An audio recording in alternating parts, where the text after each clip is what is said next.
Hello, and welcome to another edition of Hashtag The Vickie Talks, your weekly dose of moi, Vickie Rameau, yay, where I share my thoughts on the news, trends, and issues that matter to me, to you, and our entire community. So, did you know there are 99 days to the June 24th presidential and parliamentary elections? Yes, 99 days, less than 100.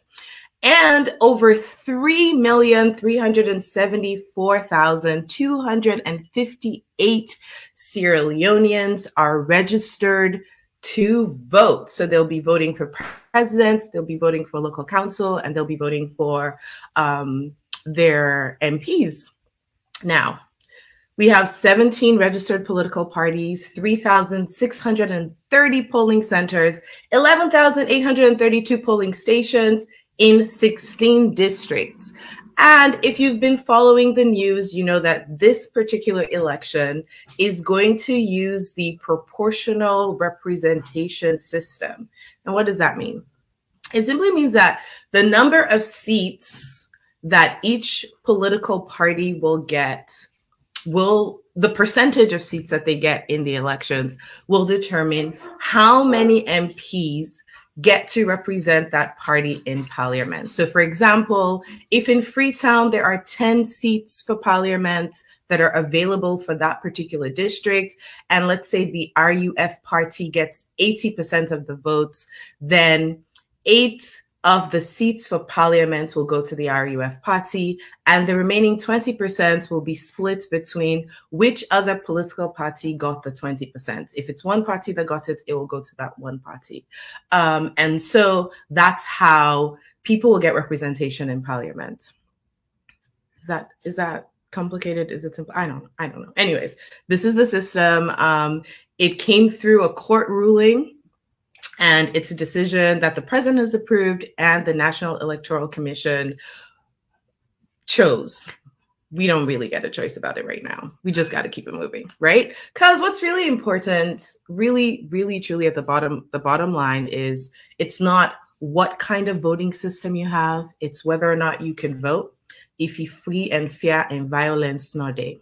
So that is why today I'm having a special guest. This is the first time ever any government official don't agree for come, for enter the studio, for talk to me on the Vickie Talk. So I'm like incredibly excited. So I was scrolling on the socials and I saw this, I saw something on Instagram. What did I see? Okay. Oh, first, maybe you want to look at the breakdown of the registration by district. So if you go to the National Electoral Commission website, they've done a really great graphics to show you, who's registers to vote, how the registration is broken down by district. So they have this really pretty purple and blue chart that you can check out that shows the percentage of voters per district. They also have it broken down in real numbers, and you can also see how people voted in real numbers, so not by percentages. And then also they've broken it down for you by district. So I think these are really great resources if you're looking to understand what's going to happen for the election. I feel like you might want to check this out. Okay, so this is what I saw. Okay, I'm going to move this back a bit because I feel like it's all up in my head. Wait. There you go. I feel like that's better. So this is the Instagram post that I saw. I'm trying to adjust here properly. Okay, this is the Instagram post that I saw that said that at the launch, so I follow Alpha Cisse. Alpha Cisse works for USAID, and I saw this on Instagram, and it said, at the launch of the USAID funding, ensuring locally elected elections are credible and transparent. And the acronym for that is ELECT. And I saw that, and I was like, oh my God, Alpha, this is really cool. You know that I care about the election so much, and we're all really concerned. So come talk to me about what the U.S. Embassy is doing. And he was like, I'll do you one better. I'll see if I can have Ambassador Raymer come talk to you about And then also on the U.S. Embassy Twitter, I saw this tweet that said that we're pleased to be at the ESL today for the launching of the IRI and the NDI implemented elect activity. This U.S. funded project will promote voter education, mitigation of election related violence, and civil society observation and monitoring. Now, there are two parts to the elections, right? On the one part, you get to choose and you want to be able to choose, but you also want the process to be free and fair. And I feel like if that our donor partners and supporters and people who don't really have a stake in the game are helping us to keep it free and fair and to make sure that our democratic institutions are strengthened. By that, I mean NEC. That you're going to have a little bit more confidence that, okay, I know that on polling day when I participate, because these civil society organizations are doing this work and have been doing this work, it's more likely that things will be fair and free and transparent. Okay, so that's what I saw. And then these are some photographs from that engagement, the launch of, that's Ambassador Raymer back there. And here are some of the civil society organizations. So today, my guest is U.S. Ambassador to Sierra Leone, Ambassador Raymer. Kushe Audi Body. How are you? I'm very good. How are you? I'm getting warmer. It's like we flip side. Like I'm from Sierra Leone and I'm in the US, and you're from the US and you're in Sierra Leone. So it's not bad. Yeah.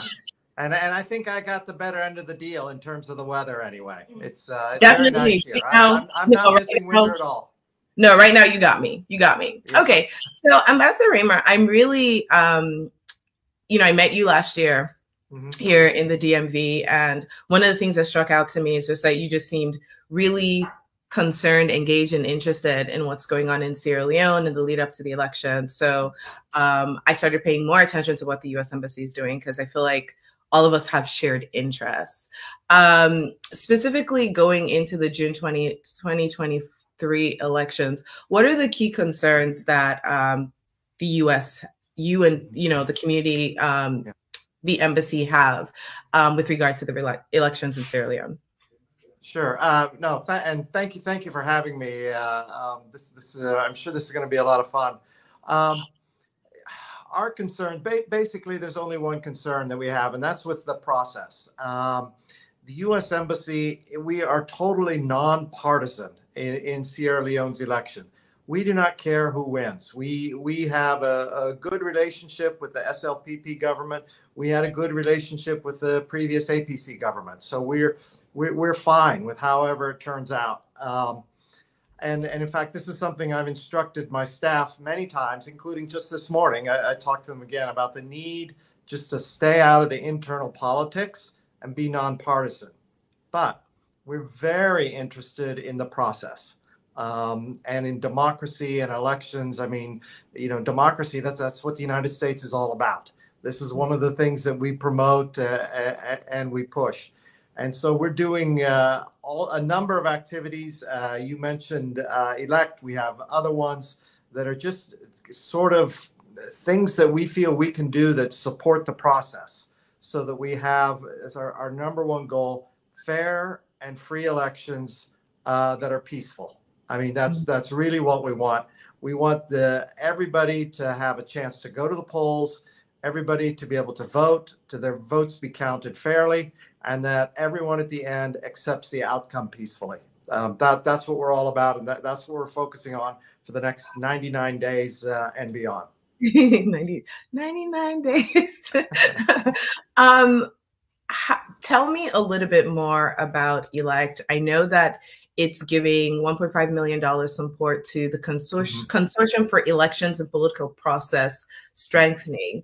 But what does this support look like? Is it technical support? Is it financial support? What's the nature of the support? Yeah. So as you said, the $1.5 million goes to the Consortium for Elections and Political Process Strengthening. They have implementing partners. And so what I really love about this program is that the implementing partners are NDI and IRI. and NDI stands for the National Democratic Institute, and IRI is the International Republican Institute. So what you have is you have sort of the international arms of the Democratic Party in the United States and the Republican Party in the United States. And as you know, from living in the U.S., they rarely agree on anything. But they have agreed to work together in Sierra Leone to promote fair and peaceful elections. So I think that's a really a great model. In terms of the specifics of the program, they have three goals or three objectives.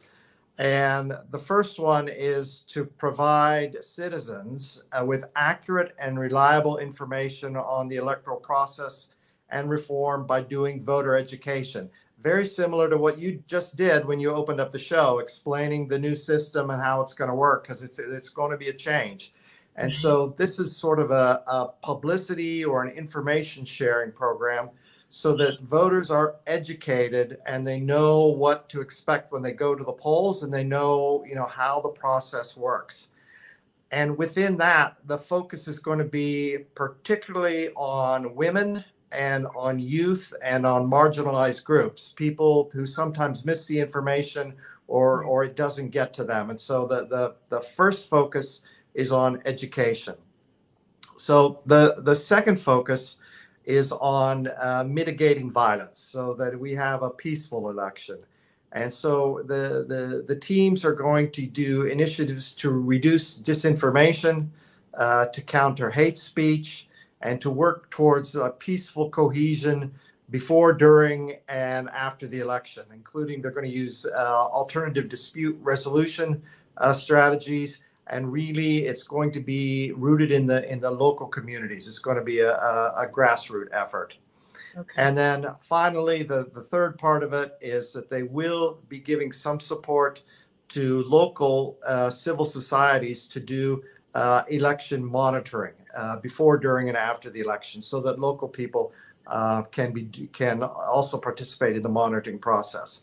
Separate from that, we in the embassy will also do some election monitoring, as well as a number of other international organizations. Do you know which local CSOs are going to be partnering? I mean, I know that NDI doesn't have necessarily like a press, like NIR, they don't have a physical presence in Sierra Leone. So have they already selected or partnered with local organizations who do have like expertise in this kind of work?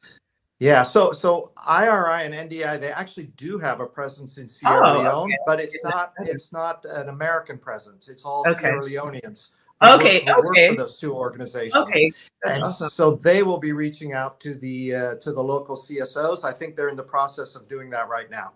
Okay. No, because I remember NDI from the 2018 elections, because I was in Sierra Leone, and at the time I was doing some consultancy work with AYV, and NDI had supported, I believe it was the Sierra Leone Association of Journalists and AYV to do some reporting and the presidential debates, actually, because I remember going to the provinces to co-produce a documentary for AYV that was aired during the presidential debates, and meeting, some journalists. Actually, I made really good friends with some journalists who had come via the NDI from Kenya to support the broadcast of the presidential debate, which was really, really great. It was the first time that all the candidates who are vying for the position, but I guess because we didn't have an incumbent last time, so it was easier to encourage everybody to debate, because in 2007,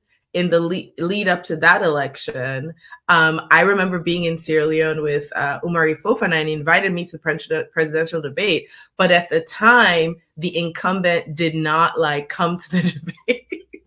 So it was just the people, the opposition that was there. So this one was really great because everybody showed up and they took it really seriously. And I think that level of high level engagement for citizens is just, it really helps. So, and then there was a women's debate as well. Actually, I remember it was NDI sponsored a women's debate and a youth debate at the British Council. So it was a big, really big push to promote this kind of like direct engagement between those who are vying for office and the public. Okay, I haven't seen an announcement yet, but I'm hopeful that there will be another debate this election season too. Me too, because I think that it's important for citizens to hear our potential representatives, like direct for them in that way, kind of like put them in the hot seat. Where they're not so much like too comfortable, because when they plan their own events and they're talking to you, they can be very comfortable. But to have journalists asking them questions and all of them having to answer the same questions at the same time, it's just really important.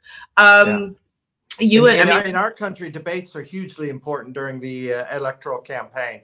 I mean, everybody debates all the time in the primaries, in the run-ups, the president's debate, the vice president's debate, and people tune in to television in the U.S. in large numbers to watch those debates, and it does have an impact on how people vote. If you do poorly in a debate, you're in trouble.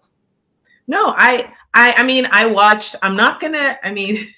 I was at the last presidential debate, and I remember a friend calling me in Sierra Leone to say, hey, what did you think? And I was just like, I was really impressed with Mada Bio, who's now President Bio. And it was the first time I had heard him in that way. And so I do think that debates are a really great opportunity if you've not, especially if you're maybe in opposition, you've not really had that high level platform to engage. It's a great opportunity to sell yourself. So I really hope they do it this year. I don't know if they'll do it, but I really hope they do. I hope so too. I think it would be a good thing. Because I think citizens really benefit. So, you and I one of the things we talked about was just in terms of, in this lead up to the election was increasing temperature and rhetoric and just like the language and tone of communication between potential candidates and, opposing political parties and, disinformation, and how all of that seeping through and going, like temperature just rising. And then we got to the August 10th protests in Sierra Leone. Tell me what kind of activities the U.S. has engaged in since then. The violence in Freetown on August 10th that had, government officials, and by government officials, I mean by the police and like defense forces, and leaving citizens. I think maybe like 24 people passed after that, and none of us ever want to see a repeat of that. Right. So tell me what the U.S. has done, maybe in front of the scenes, behind the scenes, to really help or support de-escalation of that kind of rhetoric or like tensions locally. Okay. So I'll take in front of the scenes first, and I'll talk a little bit about some things behind the scenes. So that you can talk about. What I can't talk about. No, I can be fairly open about this. One of the things that the U.S. Embassy is doing is we are providing election security training for the Sierra Leonean police. And so this is another project. We have brought in policing experts, have been coming in since late last year, and they're going to continue to come in right up to the election to train the SLP. And basically, they're training them how to professionally manage personal safety and public order in a manner that respects human rights. It reduces the need to use force, and also trying to train police how to generate greater public trust and confidence in the police. And so, again, we have these trainers that come in every couple of months. They stay for 3-4 weeks, and they do sort of train the trainers. So they're training Sierra Leoneans to train the police. So they have been, like I said, they've been here since September, and they're going to stay through the election to train the police, hopefully to have a little bit more of a professional police force, and a police force that can help gain the confidence of the people. So that's what we're doing in front of the scenes, as you said. Behind the scenes, I personally have spent a lot of time talking to key folks in the government. You can imagine who they're, from the top to the bottom, everybody, privately. I don't usually tweet about it, or we don't put it on our Facebook page. We have a number of private, ongoing conversations, including recently, as last week, I had a couple with government officials talking about the need to lower the temperature, as we discussed, turn down the rhetoric, reach out to people, as we say, across the aisle on the other side, talk and have a dialogue. And it's fine to have political differences, but stay away from the inflammatory language. At the same time, I've also done this with the opposition. I meet regularly with people in the APC and with some of the other parties, and it's the exact same message of peaceful elections, tone down the rhetoric, stay away from hate speech. There's no place for hate speech. Also, stay away from the ethnic divisions, the appeals to one group or another. We encourage them to talk about policies. What are you going to do if you're elected? What would you do differently? It's fine to criticize the government. That's fine, but there should be a positive message. If we're elected, this is what we're going to do. This is what we can do for Sierra Leoneans. And so part of it is just this constant conversation that we're having behind the scenes. Myself, our embassy, I know some of the other international partners are doing the same thing as well. So that's what we're trying to do. And do you feel like it's I mean, it's hard to gauge, right? Because exactly. You can go into an office with someone and they're like, "Oh yeah, ambassador, we are with you. Ambassador, we understand. Oh, ambassador, don't worry. Ambassador, we don't want violence."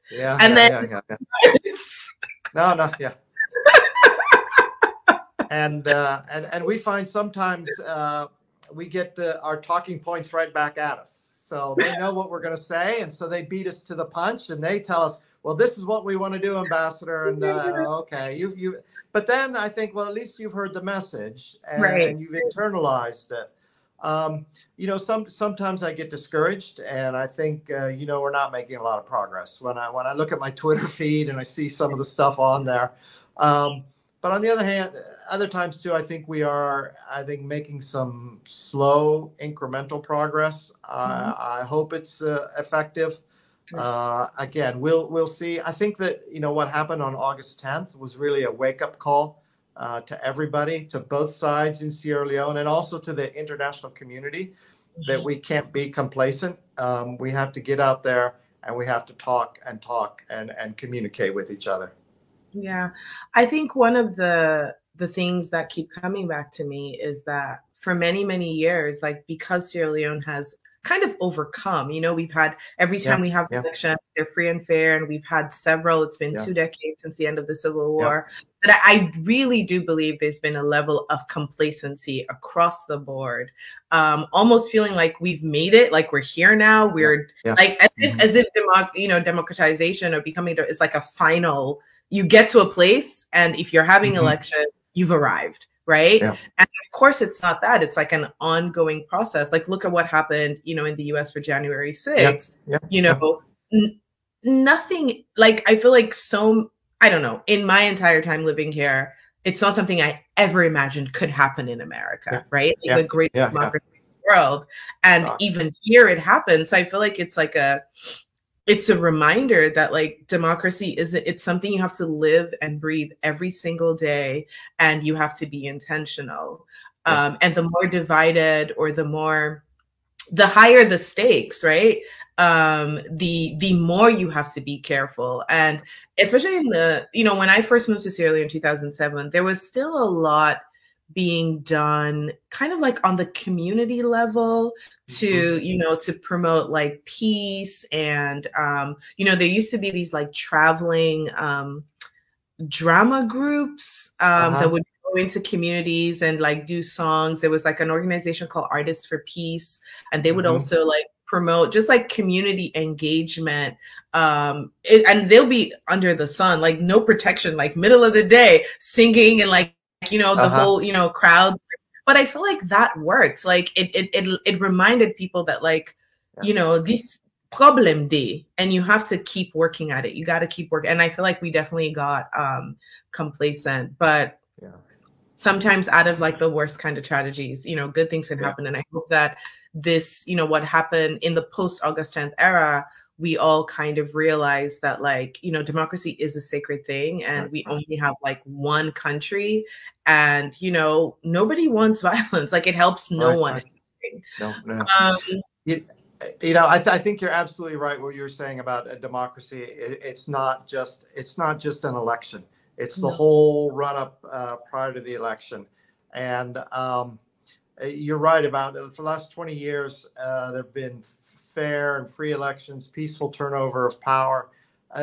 But you know, a Sierra Leonean told me this recently. He said, "But you know, Ambassador, the Civil War ended 20 years ago, and the average Sierra Leonean is 18, 19 years old, is the median. And so at this point, most Sierra Leoneans do not have a memory of the Civil War, and perhaps we're starting to forget a little bit.